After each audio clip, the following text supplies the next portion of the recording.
Friends, ಎಲ್ರಿಗೂ ನಮಸ್ಕಾರ. Container media YouTube ಚಾನಲ್ಗೆ ಎಲ್ರಿಗೂ ಸ್ವಾಗತ ಹಾಗೂ ಸುಸ್ವಾಗತ. ಇತ್ತೀಚೆಗೆ ನಡೆದ GST ಮೀಟಿಂಗ್ನಲ್ಲಿ ಎಲ್ಲ ರಾಜ್ಯದ ಹಣಕಾಸು ಸಚಿವರು ಒಂದು ಮೀಟಿಂಗ್ ಮಾಡಿದರು. ಅದರೊಳಗಡೆ ಅಧ್ಯಕ್ಷತೆಯನ್ನು ಕೇಂದ್ರ ಹಣಕಾಸು ಸಚಿವರಾದ ನಿರ್ಮಲಾ ಸೀತಾರಾಮನ್ ವಹಿಸ್ಕೊಂಡಿದ್ರು. ಅದರೊಳಗಡೆ ಮಹತ್ವದ ತೀರ್ಮಾನ ತಗೊಂತು.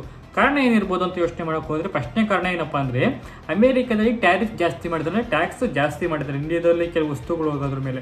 ಅದರಿಂದ ಇವ್ರು ಯಾವ ಥರ ತಪ್ಪಿಸ್ಕೋಬೇಕು, ಮತ್ತು ಇಂಡಿಯಾದಲ್ಲಿ ಎಕಾನಮಿ ಸ್ವಲ್ಪ ಕುಸಿತ ಬೀಳ್ಬೇಕಾದ್ರೆ ಇವೆಲ್ಲ ಇಂಪ್ರೂವ್ ಮಾಡಬೇಕಲ್ಲ. ಏಕೆಂದರೆ ನಮ್ಮಲ್ಲಿರೋ ವಸ್ತುಗಳು ಜಾಸ್ತಿ ಸೇಲ್ ಆಗ್ತಿರಲ್ಲ, ಜನಗಳಿಗೂ ಸ್ವಲ್ಪ ಅನುಕೂಲ ಆಗಲಿ ಅಂತ ಯೋಚನೆ ಮಾಡಿರ್ತಾರೆ. ಅಷ್ಟೇ ಅಲ್ಲ, ಈ GST ಟ್ಯಾಕ್ಸಿಂದ ಒಂದು ಮಹತ್ತರ ಕ್ರಾಂತಿ ಬದಲಾವಣೆ ಆಗುತ್ತೆ ಅಂತ ಥಿಂಕ್ ಮಾಡಿರ್ತಾರೆ. ಹಾಗಾದರೆ ಏನು ಟ್ಯಾಕ್ಸ್ ಇದು, ಯಾವ ಥರ ಟ್ಯಾಕ್ಸ್ ಕಲೆಕ್ಟ್ ಮಾಡ್ತಾರೆ? ಇವಾಗ ಟ್ಯಾಕ್ಸೇ ಇಲ್ಲ ಅಂತ ನೋಡೋಕೆ ಹೋದರೆ ಇವಾಗ ಸ್ವಲ್ಪ ಕಮ್ಮಿ ಮಾಡಿದ್ದಾರೆ. 4 ಸ್ಲ್ಯಾಬ್ ಇತ್ತು ಬದಲು, ಅದನ್ನು 2 ಸ್ಲ್ಯಾಬ್ ಮಾತ್ರ ತಗೊಬಂದಿದ್ದಾರೆ. ಇನ್ನೊಂದು ಸ್ಲ್ಯಾಬು ಅದು ಕೆಲವು ಲಕ್ಸುರಿಯಸ್ ಸ್ಲ್ಯಾಬ್ ಅಂತ ಮಾಡಿದರೆ, ಅದು ಒಂದು 3ನೇ ಸ್ಲ್ಯಾಬ್ ಅಂತ ಹೇಳೋಕ್ಕಾಗಲ್ಲ, ಬರೀ 2ನೇ ಸ್ಲ್ಯಾಬ್ ಅಷ್ಟೇ. ಈಗ 90 ವಸ್ತುಗಳ ಮೇಲೆ ಕಮ್ಮಿ ಆಗ್ತದೆ. ನಾವು ದಿನ ಬೆಳಗ್ಗೆ ಯೂಸ್ ಮಾಡ್ತಾ ಇರ್ತೀವಲ್ಲ, ಅದರೊಳಗೆ 90% ವಸ್ತುಗಳ ಮೇಲೆ GST ಕಮ್ಮಿ ಆಗುತ್ತೆ ಅಂತ ಹೇಳ್ಬೋದು. ಅಷ್ಟೇ ಅಲ್ಲ, ಎಲ್ಲ ರಾಜ್ಯದ ಹಣಕಾಸು ಸಚಿವರು ಇದರೊಳಗಡೆ ಭಾಗಿಯಾಗಿದ್ದು ಎಲ್ಲ ಒಮ್ಮತದಿಂದ ತೀರ್ಮಾನ ತಗೊಂಡಿದ್ದಾರೆ ಅಂತ ಹೇಳ್ಬೋದು. ಇದರೊಳಗಡೆ 12 ಸ್ಲ್ಯಾಬ್ ಇದ್ದ 28 ಸ್ಲ್ಯಾಬ್ ಇತ್ತಲ್ಲ, 2 GST ಅದನ್ನು ಸಂಪೂರ್ಣವಾಗಿ ತೆಗೆದಾಕಿದ್ದಾರೆ. ಅಷ್ಟು ಎಷ್ಟಿತ್ತು ಅಂದರೆ 5%, 12%, 18%, 28%. ಇದರೊಳಗಡೆ 5% ಮಾತ್ರ ಉಳಿಸ್ಕೊಂಡಿದ್ದಾರೆ, 18% ಮಾತ್ರ ಉಳಿಸ್ಕೊಂಡಿದ್ದಾರೆ. 12%, 20%, 24% ಸಂಪೂರ್ಣವಾಗಿ ತೆಗೆದಾಕಿದ್ದಾರೆ. ಇನ್ನು ಜನಗಳು ಅನುಕೂಲ ಆಗಬೇಕು ಅಂತ ಹೇಳಿ ಮಾಡಿರೋದು ಇದು. ಏಕೆಂದರೆ ಸಾಮಾನ್ಯ ಜನರು ಏನೇನು ಯೂಸ್ ಮಾಡ್ತಾಯಿದ್ದಾರೆ ಅದ್ರ ಮೇಲೆ ಥಿಂಕ್ ಮಾಡ್ತಾಯಿದ್ದಾರೆ. ಇನ್ನು ಕೆಲವು ಲಕ್ಸುರಿ ಗೂಡ್ಸು, ಕೆಲವುದು ಸಾರಿ, ಗಾಂಜಾ, ಪಾಂಪರಾಕು ಇದ್ರ ಮೇಲೆ, ಮತ್ತು ಎಣ್ಣೆ, ಮತ್ತು ಕೆಲವುದು ಬ್ರಾಂಡೆಡ್ ವಸ್ತುಗಳ ಮೇಲೆ 40% ಟ್ಯಾಕ್ಸ್ ಜಾಸ್ತಿ ಮಾಡಿದ್ದಾರೆ ಅಂತ ಹೇಳ್ಬೋದು. ಏಕೆಂದರೆ ಅದು ಸಾಮಾನ್ಯ ಜನರು ಯೂಸ್ ಮಾಡಲ್ಲ, ಅದು ಎಲ್ಲ ಶ್ರೀಮಂತರು ಅಂತ ಶ್ರೀಮಂತರು ಅಂದರೆ ಸಾಮಾನ್ಯ ಜನರಿಗೆ ಇದೊಂದು ಯೂಸ್ ಇಲ್ಲ ಅಂತ ತಿಳ್ಕೊಂಡು 40% ಟ್ಯಾಕ್ಸ್ ಜಾಸ್ತಿ ಮಾಡಿದೆ ಅಂತ ಹೇಳ್ಬೋದು. ಇದು ಯಾವಾಗ ಜಾರಿ ಆಗುತ್ತೆ ಅಂದರೆ, ಇದೇ ಸೆಪ್ಟೆಂಬರ್ 22ರಿಂದ ಜಾರಿಯಾಗುತ್ತೆ. ಮತ್ತು ಸ್ಟೂಡೆಂಟ್ಗಳಿಗೆ ಹೆಲ್ಪ್ ಆಗಲಿ ಅಂತ ಹೇಳ್ಬಿಟ್ಟು ಮ್ಯಾಪ್ಸು, ಚಾರ್ಟು, ಗ್ಲೋಬ್ಸ್ ಇವೆಲ್ಲ ಇರ್ತಲ್ಲ, ಮತ್ತು ಪೆನ್ಸಿಲು 12% ಇದು ಅದೆಲ್ಲ 0% ಮಾಡಿದ್ದಾರೆ. ಮತ್ತು ಪೆನ್ಸಿಲು, ನೋಟ್ಬುಕ್ಕು ಇದ್ರ ಮೇಲೆ ಅಷ್ಟೇ 12% ಇದು 0% ಮಾಡಿದ್ದಾರೆ. ಇನ್ನು ಎರೇಸರು, ಶಾರ್ಪ್ನರು ಇದ್ರ ಮೇಲೆ 5% ಇದ್ದು ಅದು ಸಮೇತ 0% ಮಾಡಿದ್ದಾರೆ. ಇನ್ನು ಮನೆಗೆ ಕೆಲವರು AC ಹಾಕಿಸ್ಬೇಕು, TV ಹಾಕಿಸ್ಬೇಕು ಅಂತ ಹೇಳ್ತಾ ಇರ್ತಾರೆ, ಅದು ಸಮೇತ ಕಮ್ಮಿ ಮಾಡಿದ್ದಾರೆ. ಅದು 28% ಇದು, ಅದು ಕಮ್ಮಿ ಮಾಡಿದ್ದಾರೆ. ಅಷ್ಟೇ ಅಲ್ಲ, ನಿಮಗೆ ಪಾತ್ರೆ ತೊಳೆಯೋ ಮಿಷಿನ್ನು, ತಿರ್ಗಿ ವಾಷಿಂಗ್ ಮಿಷಿನ್ನು, ಆಟೋ ಗಾಡಿ ತಗೊಂಡ್ರು ಅಷ್ಟೇ 28% ಇಂದಲ್ಲಿ ಬರೀ 18% ಮಾಡಿದ್ದಾರೆ ಅಂತ ಹೇಳ್ಬೋದು. ಮತ್ತು ನೀವು ಡೈಲಿ ಯೂಸ್ ಮಾಡ್ತಾ ಇರ್ತೀರಲ್ಲ, shampoo, toothpaste, soap, hair oil, shaving cream, ಇದು ಎಲ್ಲ 18% ಬರೀ 5% ಮಾಡಿದ್ದಾರೆ ಅಂತ ಹೇಳ್ಬೋದು.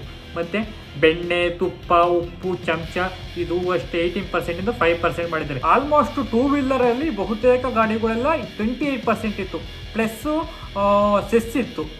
ಈಗ 28% ಸೆಸ್ನ ತೆಗೆದುಬಿಟ್ಟು ಕೇವಲ 18% ಮಾಡಿದ್ದಾರೆ. ಹಾಗಂತ ಹೇಳ್ಬಿಟ್ಟು 2 ವೀಲರ್ ಎಲ್ಲ 18% ಅಲ್ಲ, ಕೆಲವು ಗಾಡಿಗಳು ಮಾತ್ರ. ಯಾವ ಗಾಡಿಗಳು ಅಂತ ನೋಡೋಕೆ ಹೋದರೆ 350cc ಕಮ್ಮಿ ಇರೋ ಗಾಡಿಗಳು, ಹೋಂಡಾ, ಸ್ಪೆಂಡರ್ ಪ್ಲಸ್ಸು ಮತ್ತು ಆಕ್ಟಿವಾ ಇವೆಲ್ಲ 350cc ಕಮ್ಮಿ ಇರೋದ್ರಿಂದ 80% ಮಾಡಿದ್ದಾರೆ. ಅಷ್ಟೇ ಅಲ್ಲ, ಎಲೆಕ್ಟ್ರಿಕಲ್ ಗಾಡಿ ನೀವು ಎಂಥ ಲಕ್ಸುರಿಯಸ್ ಗಾಡಿ ತಗೊಳ್ಳಿ 2 ವೀಲರು, ಅದು ಕೇವಲ 5% ಮಾತ್ರ ಮಾಡಿದ್ದಾರೆ. ಬೈಕಿಂಗ್ ವಿಷಯಕ್ಕೆ ಬರೋಕ್ಕೆ ಹೋದರೆ ಹೀರೋ ಸ್ಪೆಂಡರ್ ಪ್ಲಸ್ ಐತಲ್ಲ, ಅದು ಎಕ್ಸ್ ಶೋರೂಮ್ ಪ್ರೈಸು 79,121 ರೂಪಾಯಿ ಇರ್ತಲ್ಲ, ಅದು ಹತ್ತತ್ರ ನಿಮಗೆ 939 ಸಿಗುತ್ತೆ. ಹತ್ತತ್ರ ಒಂದು 6,500 ಕಮ್ಮಿ ಆಗುತ್ತೆ ಅಂತ ಹೇಳ್ಬೋದು. ಹೋಂಡಾ ಆಕ್ಟಿವನು ಅಷ್ಟೇ 81,000 ರೂಪಾಯಿ ಇರ್ತೈತಲ್ಲ, ಅದು 74,000 ಚಿಲ್ಲರೆ ಆಗುತ್ತೆ, ಅದು ಒಂದು 6,000. ಬಜಾಜ್ ಪ್ಲಸ್ಸು ಅಷ್ಟೇ, ಬಜಾಜ್ ಪ್ಲಸ್ NS 360 ಇರುತ್ತಲ್ಲ, ಅದು 1,31,000ದಿಂದ 1,20,000 ರೂಪಾಯಿ ಆಗುತ್ತೆ. ಅದು ಒಂದು 10,000 ರೂಪಾಯಿ ಸೇವ್ ಆಗುತ್ತೆ ಅಂತ ಹೇಳ್ಬೋದು. ಇನ್ನು ರಾಯಲ್ ಎನ್ಫೀಲ್ಡ್ ಕ್ಲಾಸಿಕ್ ಇದು ಓಕೆ, ಅದು 1,97,000ದಿಂದ 1,81,000 ರೂಪಾಯಿ ಆಗುತ್ತೆ. ಹತ್ರ ಇದು ನಿಮ್ಗೆ 16,000 ರೂಪಾಯಿ ಸೇವ್ ಆಗುತ್ತೆ ಅಂತ ಹೇಳ್ಬೋದು. ಇನ್ನು ಎಲ್ಲರಿಗೂ ಯೋಚನೆ ಮಾಡ್ತಾ ಇರೋದು ಭಜನಾ ಪ್ಲಾಟಿನ, ಯಾಕೆಂದರೆ ಮೈಲೇಜ್ ಚೆನ್ನಾಗಿರುತ್ತೆ ಅಂತ ಇದನ್ನು ತಗೋತಾ ಇರ್ತಾರಲ್ಲ, ಅದು 70,000ದಿಂದ ಹತ್ತತ್ರ 65,000 ಆಗುತ್ತೆ. ಹತ್ತತ್ರ ನಿಮ್ಗೆ ಅದು ಒಂದು 10,000 ರೂಪಾಯಿ ಸೇವ್ ಆಗುತ್ತೆ ಅಂತ ಹೇಳ್ಬೋದು. ಇದು ಕೇವಲ ಎಕ್ಸ್ ಶೋರೂಮ್ ಪ್ರೈಸ್ ಮಾತ್ರ. ರೋಡ್ ಟ್ಯಾಕ್ಸ್ ಮತ್ತು ಸ್ಟೇಟ್ ವೈಸ್ ಅದರ್ ಟ್ಯಾಕ್ಸ್ ಆಗ್ತದೆ ಎಲ್ಲ ಬಿಟ್ಟು ಬರೀ ಎಕ್ಸ್ ಶೋರೂಮ್ ಮಾತ್ರ ಇದು ಹೇಳ್ತಾ ಇರೋದು. ಮತ್ತು TVS ಜುಪಿಟರ್ ಅದು 78,000ದಿಂದ 72,000 ರೂಪಾಯಿ ಕಮ್ಮಿ ಆಗುತ್ತೆ. ಅದು ನಿಮ್ಗೆ ಒಂದು 6,000ದಿಂದ 7,000 ರೂಪಾಯಿ ಜಾಸ್ತಿ ಆಗುತ್ತೆ ಅಂತ ಹೇಳ್ಬೋದು. ರಾಯಲ್ ಎನ್ಫೀಲ್ಡ್ 360cc ಇರೋದು ಅದು 3,37,000 ರೂಪಾಯಿ ಇರ್ತದಲ್ಲ, ಅದು 3,68,000 ರೂಪಾಯಿ ಆಗುತ್ತೆ. 40% ಜಾಸ್ತಿ ಇರೋದ್ರಿಂದ ಹತ್ತತ್ರ ನಿಮಗೆ 30,000 ರೂಪಾಯಿ ಜಾಸ್ತಿ ಆಗುತ್ತೆ ಅಂತ ಹೇಳ್ಬೋದು. KTM 390 ಡ್ಯೂಕ್ ಇರ್ತೈತಲ್ಲ ಅದು 2,97,000 ರೂಪಾಯಿ ಆಗಿದೆ ಶೋರೂಮು. ಅದು ಇನ್ನು ಮುಂದೆ 3,18,000 ರೂಪಾಯಿ ಜಾಸ್ತಿ ಆಗುತ್ತೆ. 28% ಇರೋದು 40% ಜಾಸ್ತಿ ಮಾಡೋದ್ರಿಂದ ನಿಮಗೆ ಹತ್ತತ್ರ ನಿಮ್ಗೆ 20,000 ರೂಪಾಯಿ ಜಾಸ್ತಿ ಆಗುತ್ತೆ ಹೇಳ್ಬೋದು. ಇನ್ನು ಕಾವಾಸಕಿ ಆ ಗಾಡಿ 5,24,000 ರೂಪಾಯಿ ಇರೋ ಗಾಡಿನ ಹತ್ತತ್ರ ನಿಮ್ಗೆ 5,60,000 ರೂಪಾಯಿ ಆಗುತ್ತೆ. 36,000 ರೂಪಾಯಿ ಜಾಸ್ತಿ ಆಗುತ್ತೆ ಹೇಳ್ಬೋದು. ಇನ್ನು ಡುಕಾಟಿ 12,95,000 ಇರೋದು ಹತ್ತತ್ರ ನಿಮಗೆ ಅದು 13,83,000 ರೂಪಾಯಿ ಆಗುತ್ತೆ. ಹತ್ತತ್ರ ನಿಮಗೆ ಅದು ಅಷ್ಟೇ ಒಂದು 90,000 ರೂಪಾಯಿ ಜಾಸ್ತಿ ಆಗುತ್ತೆ. ಅಕಸ್ಮಾತ್ ನೀವು ಏನೇನು ಈ ಗಾಡಿಗಳು ತಗೋಬೇಕು ಅಂತ ಯೋಚನೆ ಮಾಡ್ತಿದ್ರೆ ನೀವು ಇವಾಗಲೇ ತಗೊಳ್ಳಿ.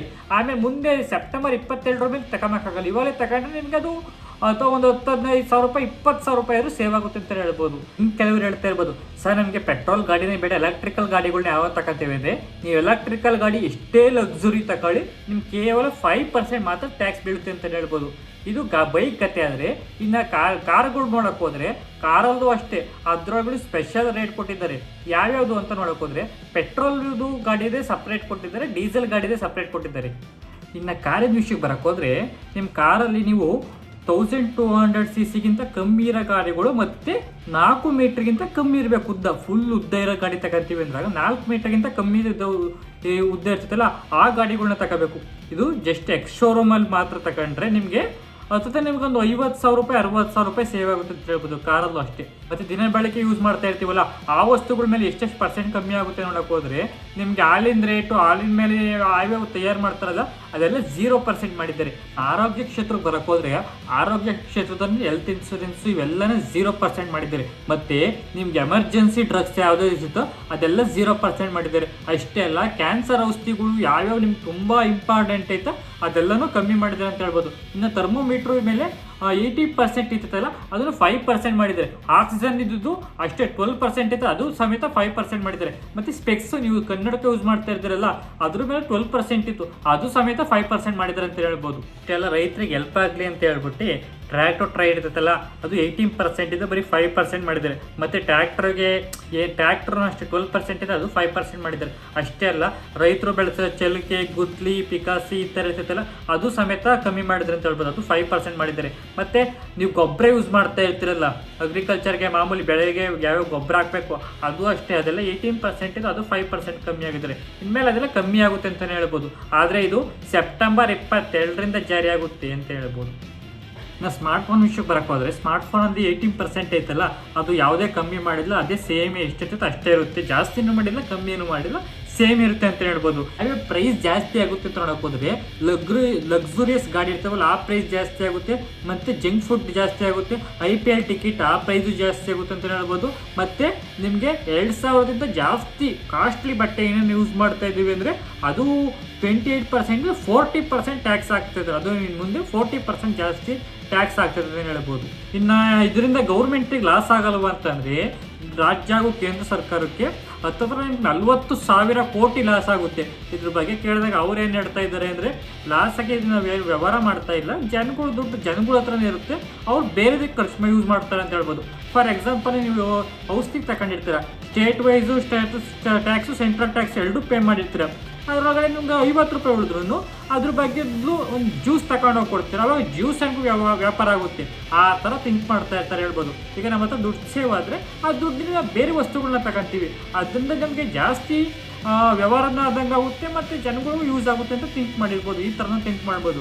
ಮತ್ತು ಟ್ರಂಪ್ ಟ್ಯಾರಿಫ್ ಹಾಕಿದಾರಲ್ಲ ಅದ್ರ ಬಗ್ಗೆ ಯೋಚನೆ ಮಾಡಿ ಡಿಸಿಷನ್ ತಗೊಂಡಿದ್ದಾರೆ. ಮತ್ತು ಇದು ಯಾವ ಥರ ಡಿಸಿಷನ್ ಆಗುತ್ತೆ, ಮುಂದೆ ಯಾವ ಥರ GDPಲಿ ಗ್ರೋತ್ ಆಗುತ್ತೆ ಅಂತ ನೋಡಬೇಕಾಗುತ್ತೆ ಮುಂದಿನ ದಿನಗಳಲ್ಲಿ. ನನ್ನ ಚಾನಲ್ ಲೈಕ್ ಮಾಡಿ, ಶೇರ್ ಮಾಡಿ, ಸಬ್ಸ್ಕ್ರೈಬ್ ಮಾಡಿ, ಸಪೋರ್ಟ್ ಬೇಕಾಗಿದೆ. ಧನ್ಯವಾದಗಳು.